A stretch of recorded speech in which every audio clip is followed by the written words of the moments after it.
नमस्कार दोस्तों, आर्यमा ज्ञान संबोधि में आप सभी का स्वागत है। आज की इस ज्ञान संबोधि में हम छायावादी प्रमुख कवि, जो छायावाद के 4 स्तंभों में से एक हैं, निराला जी, सूर्यकांत त्रिपाठी निराला जी, उनके जीवन परिचय, उनकी साहित्यिक रचनाओं पर और उनकी छायावादी रचनाओं पर चर्चा करेंगे। जैसा कि आपको मालूम है, पिछले लेक्चर में मैंने आपको बताया भी था कि छायावाद के 4 प्रमुख कवि थे, प्रसाद, पंत, निराला और महादेवी। हम प्रसाद जी का जीवन चरित्र कर चुके हैं। आज हम निराला जी के बारे में करेंगे, उनकी रचनाओं के बारे में। मैंने कुछ बिंदु तैयार किए हैं, इन बिंदुओं पर ही हम केंद्रित रह करके निराला जी के जीवन परिचय, उनकी साहित्यिक रचनाओं और उनकी साहित्यिक विशेषताओं पर चर्चा करेंगे। जैसा कि आपको मालूम है, सूर्यकांत त्रिपाठी निराला जी का जन्म 1896 में पश्चिमी बंगाल की महिषादल रियासत के मेदिनीपुर नामक स्थान पर हुआ था।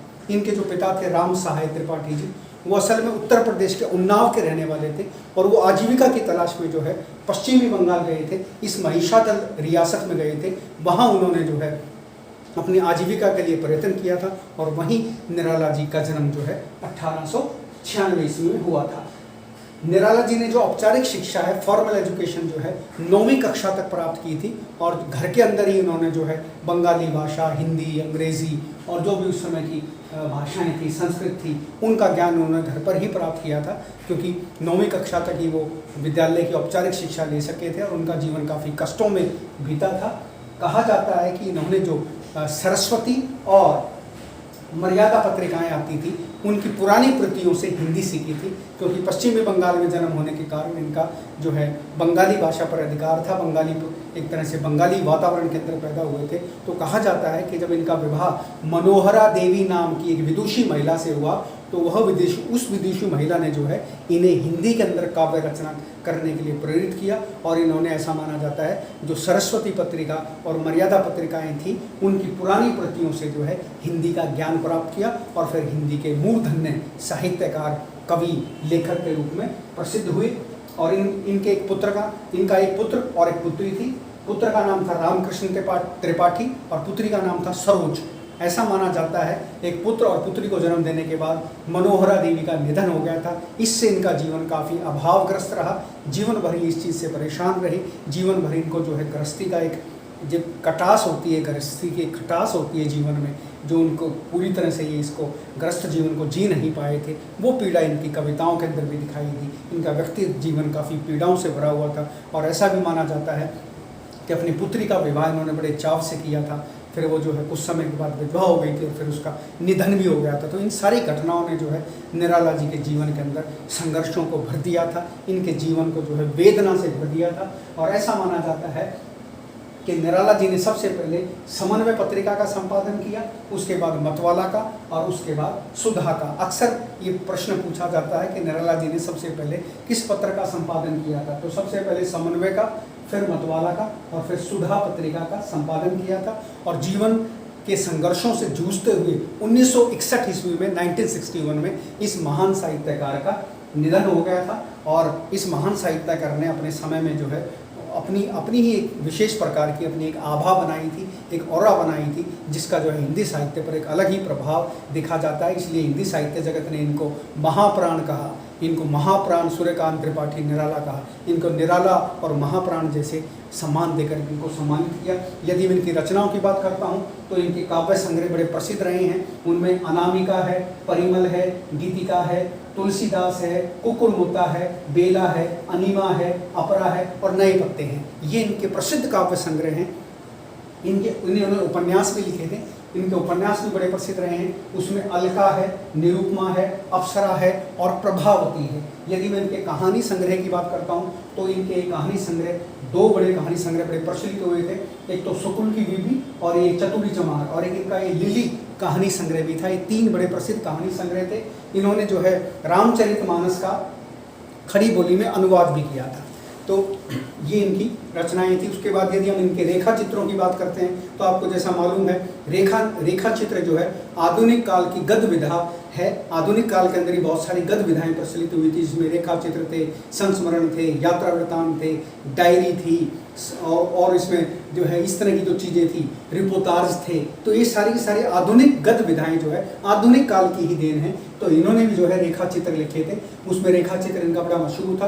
कुल्ली भाट बिल्लेसुर बकरिया, ये इनके दो प्रसिद्ध रेखा चित्र थे। इनके निबंध संग्रह भी हैं। इन्होंने प्रबंध प्रतिमा नाम से निबंध लिखा, प्रबंध परिचय और प्रबंध पद्य नाम से इनके 3 बड़े प्रसिद्ध निबंध संग्रह भी थे। और उन्होंने जीवन साहित्य भी लिखा। जो हमारे महापुरुष थे, जो हमारे फोर फादर्स थे, जिनके फुटप्रिंट्स, जिनके कदमों पर चलकर, जिनके जीवन चरित्र को लेकर के हम आगे बढ़ते हैं, उन पर भी इन्होंने जो है अपना साहित्य लिखा। उसमें प्रहलाद थे, ध्रुव थे, भीष्म थे, महाराणा प्रताप थे और शकुंतला थे। ये हमारे इतिहास के आदर्श पात्र हैं। इन पर भी इन्होंने अपनी लेखनी चलाई। यदि मैं इनकी छायावादी रचनाओं की बात करता हूँ तो इनकी 4 छायावादी रचनाएं थी। उसमें पहली थी अनामिका, जो 1923 में प्रकाशित हुई थी। दूसरी रचना थी परिमल, जो 1930 में प्रकाशित हुई थी। तीसरी रचना थी गीतिका, जो 1936 में प्रकाशित हुई थी। और चौथी रचना थी तुलसीदास, जो 1938 में प्रकाशित हुई थी। इसके माध्यम से इन्होंने जो है साहित्य के अंदर समन्वय और आध्यात्मिक मूल्यों की चर्चा की थी। यदि मैं इनकी साहित्यिक विशेषताओं की बात करता हूँ तो साहित्यिक विशेषताओं में निराला जी ने हिंदी कविता के साथ साथ हिंदी गद्य साहित्य भी जो है प्रचुर मात्रा में लिखा है। ये अपने आप में एक अनोखी बात होती है कि काव्य गुण के साथ साथ, कविता के गुण के साथ साथ जो है गद्य के अंदर भी अपनी लेखनी चलाना अपने आप में जो है एक बहुमुखी प्रतिभा का उदाहरण होता है। इनके काव्य का जो प्रमुख स्वर है वो विद्रोही और पीड़ित दलित मानवता के प्रति सहानुभूति की अभिव्यक्ति करना रहा है। यदि हम इनकी बात करते हैं तो इनका जो मानवतावादी दृष्टिकोण था वो कहीं ना कहीं जो है बड़ा मुखर था और विद्रोही प्रवृत्ति थे। ऐसा माना जाता है कि जब बंगाल के अंदर अकाल पड़ा, तो जब बंगाल के अंदर अकाल पड़ा तो सारे देश के अंदर त्राही त्राही मच गई और सारा देश उससे ज़्यादा प्रभावित नहीं हुआ। तो उन्होंने एक बड़ी मार्मिक पंक्ति लिखी थी कि बाप बेटा बेचता है भूख से बेहाल होकर, प्राण मन धीरज खोकर हो रही अनरीति बरबर सारा राष्ट्र देखता है। इस तरह से कहकर के इन्होंने जो है एक मानवतावाद का परिचय दिया, लोगों को जगाने का कार्य किया कि इतना सारे देश के अंदर अकाल, एक हिस्से के अंदर अकाल फैला हुआ है और हम सारे देश को मिलकर के इस अकाल से बाहर लाने का प्रयास करना चाहिए। और छायावादी कवियों की यदि हम बात करते हैं तो इनमें निराला एकमात्र ऐसे कवि हैं जिन्होंने अपनी रचनाओं में वैयक्तिक सुख दुख की अनुभूतियों को भी व्यक्त किया है। व्यक्तिक जीवन की जो इनकी अनुभूतियाँ थी, जैसा कि मैंने आपको बताया इनकी पत्नी मनोहरा देवी का निधन हो गया था। इन्होंने अपनी पुत्री सरोज का विवाह बड़े चाव से किया था। वो कुछ समय के बाद विधवा हो गई थी और फिर उसकी मृत्यु हो गई थी। तो इन सारी घटनाओं ने उनको हिला दिया और इनका जीवन जो है वेदना से भर गया, निराशा से भर गया। और एक जगह तो उन्होंने लिखा भी है, मैं अकेला देखता हूँ आ रही मेरे जीवन की संध्या बेला, पके आधे बाल मेरे हुए निष्प्रभ गाल मेरे, छूट रहा मेला। इस तरह की पंक्तियां कह करके इन्होंने अपने व्यक्तिगत जीवन की निराशाओं को, अपनी पीड़ाओं को जो है काव्य के माध्यम से अभिव्यक्ति दी। निराला जी की आरंभिक काव्य रचनाओं में प्रेम और सौंदर्य का प्रभावशाली वर्णन हुआ है। जैसा कि मैंने आपको बताया था, सभी छायावादी कवि जो है कहीं ना कहीं उनके अंदर जो प्रेम और सौंदर्य था, उस प्रेम और सौंदर्य के माध्यम से उन्होंने जो है आध्यात्मिक अनुभूतियों की चर्चा की थी, आध्यात्मिक रहस्यों का उद्घाटन किया था। तो सभी छायावादी कवियों के अंदर प्रेम और सौंदर्य का एक विशेष देखने को मिलता है और ऐसा एक इनमें भी वो जो है प्रभाव देखने को मिलता था इनके काव्य के अंदर भी। और प्रकृति का मनोहारी व सुंदर चित्रण किया है। जैसा कि मैंने आपको बताया था, जितने भी छायावादी कवि थे सभी छायावादी कवियों ने जो है अपने काव्य के अंदर जो है प्रकृति का बड़ा सुंदर चित्रण किया है। प्रकृति का आलम्बन रूप है, उद्दीपन रूप है, प्रकृति का मानवीकरण काव्य के अंदर किया। इस तरह से जो है प्रकृति को एक मानवीय मान करके उसके माध्यम से बहुत सारी आध्यात्मिक चेतना को प्रस्तुत किया। उसके माध्यम से बहुत सारे अच्छे उपमान और बिंब दे करके, प्रतिमान दे करके जो है काव्य के अंदर विशेष प्रकार का रहस्य, विशेष प्रकार का एक उद्घाटन किया, विशेष प्रकार की ऊर्जा पैदा की ताकि पाठक जो है उससे लाभान्वित हो सके।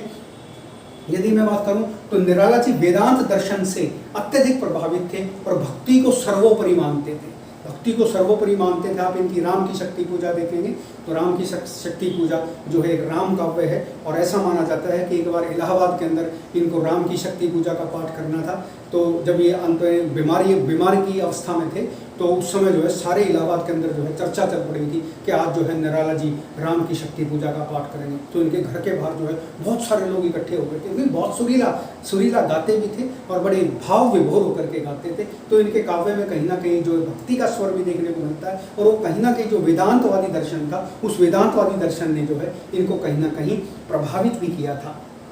यदि मैं बात करता हूँ निराला जी की अगली विशेषता की, तो निराला जी की कविता में वेदना, दुखवाद और करुणा की अभिव्यक्ति हुई है। करुणा की अभिव्यक्ति तो मैंने आपको बताया ही है कि इनका सारा काव्य जो इनका व्यक्तिगत जीवन था वो काफ़ी पीड़ाओं से और दुखों से भरा हुआ था, तो इनके काव्य में वो करुणा भी कहीं ना कहीं दिखाई देती है। और उस करुणा के कारण जो है इन्होंने कहीं ना कहीं अपने काव्य के अंदर भी उस अनुभूति को प्रकट किया, उस करुणा के माध्यम से अपनी उस वेदना को काव्य के माध्यम से भी दिखाया। और छायावादी कवि, चाहे मैं निराला जी की बात करूं, चाहे मैं महादेवी वर्मा जी की बात करूं, उन सब ने ही कहीं ना कहीं वेदना को दिखाया है। महादेवी वर्मा भी एक जगह कहती है, तुझको पीड़ा में ढूंढा है, तुझ में ढूंढूंगी पीड़ा। तो छायावादी सारे कवि कहीं ना कहीं कहीं ना कहीं वेदना की और कहीं ना कहीं जो उनकी व्यक्तिगत अनुभूतियाँ थी उनको इन्होंने जो है बड़े सूक्ष्म माध्यम से जो है अपने काव्य के माध्यम से ही उसे अभिव्यक्ति दी है।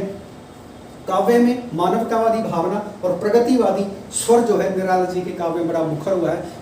निराला एकमात्र ऐसे कवि है जो कहीं ना कहीं उसमें प्रगतिवादी चेतना भी दिखाई देती है। जैसे आप उनकी भिक्षुक कविता देखेंगे तो भिक्षुक कविता में मानवतावादी प्रगतिवादी जो है भावना देखने को मिलती है। उनकी भिक्षुक बड़ी मशहूर कविता है जिसमें लिखते हैं, वह आता दो तू कलेजे के करता, पछताता पथ पर आता, पेट पीठ मिलकर है एक, चल रहा लकुटिया टेक, मुट्ठी भर दाने को अपनी भूख मिटाने को, मुंह फटी पुरानी झोली का फैलाता, वह आता दो टूक कलेजे के करता, पछताता पथ पर आता, पेट पीठ मिलकर है एक, चल रहा लकुटिया टेक। तो भिक्षुक कविता के माध्यम से इन्होंने जो है मानवतावादी भावना को, प्रगतिवादी चेतना को कहीं ना कहीं काव्य में उतारने का सफल प्रयास किया ताकि लोग इस भावना को समझ सकें। यदि मैं अगली विशेषता की बात करता हूं तो इनकी कविताओं में नारी के प्रति स्वस्थ दृष्टिकोण देखने को मिलता है। नारी के प्रति सभी छायावादी कवियों ने आदर प्रस्तुत किया है। तो निराला जी ने भी जो है, क्योंकि मनोहरा देवी का इनके जीवन पर काफ़ी प्रभाव था, तो नारी को बड़ी सम्मान की दृष्टि से देखते थे। महादेवी वर्मा इनको अपना भाई मानती थी, महादेवी वर्मा से राखी बनवाते थे। तो नारी के प्रति इनका एक स्वस्थ दृष्टिकोण था। और इन्होंने जो है वो इनकी कवि बड़ी प्रसिद्ध कविता भी है तोड़ती पत्थर, उसमें लिखा भी है उन्होंने, वह इष्ट देव के मंदिर की पूजा सी, वह दीप शिखा सी शांत भाव में लीन, वह क्रूर काल तांडव की समृति रेखा सी, वह टूटे तरों की छूटी लता सी दीन, दलित भारत की ही विधवा है, गुरु तोड़ा हाथ लिए करती बार बार प्रहार, देखा मैंने उसे इलाहाबाद के पथ पर। इस तरह की कई कविताएं, अलग अलग कविताएं उन्होंने लिख करके जो है नारी के प्रति एक स्वस्थ दृष्टिकोण को प्रकट करने का प्रयास किया। कविताओं में राष्ट्रीय भावना के स्वर स्पष्ट व प्रेरित करने वाले हैं। जैसा कि मैंने आपको बताया, सभी छायावादी कवियों में, चाहे वो जयशंकर प्रसाद थे, चाहे वो निराला जी थे, कहीं ना कहीं राष्ट्रीय चेतना ने भी इनको प्रभावित किया। उस समय हमारा देश जो है गुलामी की जंजीरों में जकड़ा हुआ था, तो इन कवियों के स्वर में कहीं ना कहीं राष्ट्रीय स्वर भी देखने को मिलता है। कहीं ना कहीं देश की आज़ादी का सपना भी ये लोग समझे हुए थे। और निराला जी ने तो एक जगह लिखा भी है, भारती जय विजय करे, कनक शस्य कमल धरे, कलेद मुक्त अपना तन दूंगा, मुक्त करूंगा तुझे अटल, भारती जय विजय करे, कनक शस्य कमल धरे। इस तरह से जो है भारत माता की वंदना करके अपने भाव प्रस्तुत किए हैं। कविताओं में सामाजिक चेतना व विद्रोह का स्पर्श जो है स्पष्ट स्वर दिखाई देता है। निराला जी के काव्य में प्रगतिवाद के तत्व भरपूर पाए जाते हैं, जैसा कि मैंने आपको बताया। तो इस तरह से जो है सरोज स्मृति पुत्री के निधन पर लिखा गया निराला जी का एक प्रसिद्ध शोक गीत है। जैसा कि मैंने आपको बताया, जो सरोज स्मृति है वो इन्होंने अपनी पुत्री सरोज की स्मृति में लिखा था। साहित्य जगत में इसकी काफ़ी आलोचना भी हुई कि एक पिता पुत्र का ऐसा वर्णन नहीं कर सकता, क्योंकि सरोज स्मृति में इन्होंने जो है अपनी पुत्री की युवावस्था का वर्णन किया, उसकी बाल्यावस्था का वर्णन किया, जो एक पिता के लिए एक तरह से अशोभनीय माना जाता है साहित्य में। लेकिन इन्होंने इसकी परवाह नहीं की, इस आलोचना को भी सहा। और ऐसा भी माना जाता है कि उसके विवाह के समय तो जो है इन्होंने सामाजिक एक तरह की जो सामाजिक विद्रोह था उसमें आ गए थे। बेटी के जो विवाह के समय जो है इन्होंने सामाजिक नियमों को तोड़ने पर भी आमाद हो गए थे। और इन्होंने लिखा भी है, तुम करो ब्याह तोड़ता नियम, मैं सामाजिक योग के प्रथम लगन, मैं पढ़ूंगा स्वयं मंत्र और पंडित जी होंगे स्वतंत्र। इस तरह से बात कह करके जो है उन्होंने उस समय की जो सामाजिक मर्यादा थी उसको एक तरह से तोड़ने का भी कार्य किया। सारे इसलिए इनको विद्रोही कवि भी कहा जाता है। इसलिए इन्होंने अपने काव्य में जो है मुक्तक छंद का इस्तेमाल ज़्यादा किया, मुक्तक शैली इन्होंने इस्तेमाल की। एक बार सरस्वती पत्रिका में इनकी जो है एक रचना प्रकाशित होने के लिए गई तो वापस लौटा दी गई थी, नहीं ये हमारी पत्रिका में छपने के लायक नहीं, क्योंकि विद्रोही स्वर था। ऐसा माना जाता है कि बार देश के पहले प्रधानमंत्री जो थे पंडित जवाहरलाल नेहरू, उनको भी इन्होंने कहीं ना कहीं अपने काव्य के माध्यम से रुष्ट कर दिया था। पंडित बांदी एक कविता है इनकी, मुझे इस वक्त याद नहीं आ रही है, उस पंक्ति के माध्यम से जो है पंडित नेहरू भी कहीं ना कहीं ऐसा मानते हैं कि खिंच गए थे। तो इतना स्पष्ट और विद्रोही स्वर में कहते थे, कोई ऐसा ध्यान नहीं रखते थे क्या करना चाहिए। तो इस तरह का जो इनका एक विद्रोही स्वर था। और निराला इनके जीवन की जो व्यक्तिगत पीड़ा थी वो कहीं ना कहीं विद्रोहीपना इनके अंदर उस पीड़ा ने पैदा कर दिया था, उस वेदना ने। और ये कहीं ना कहीं साहित्यकार जो है अलग सा ही था, इसलिए इनको निराला कहा गया, इसलिए इनको साहित्य जगत में महाप्राण कहा गया और साहित्य जगत में निराला महाप्राण के नाम से प्रसिद्ध हुए। यदि हम इनके काव्य की भाषा शैली की बात करते हैं तो भाषा शैली में इन्होंने जो है संस्कृत निष्ठ साहित्यिक हिंदी का ज़्यादा इस्तेमाल किया है। यदि आप राम की शक्ति पूजा पढ़ेंगे तो उसमें आप देखना तत्सम शब्दावली ज़्यादा इस्तेमाल की गई, संस्कृत निष्ठ शब्दावली का ज़्यादा इस्तेमाल किया गया। सामान्य व्यक्ति इस कविता को ढंग से नहीं पढ़ सकता।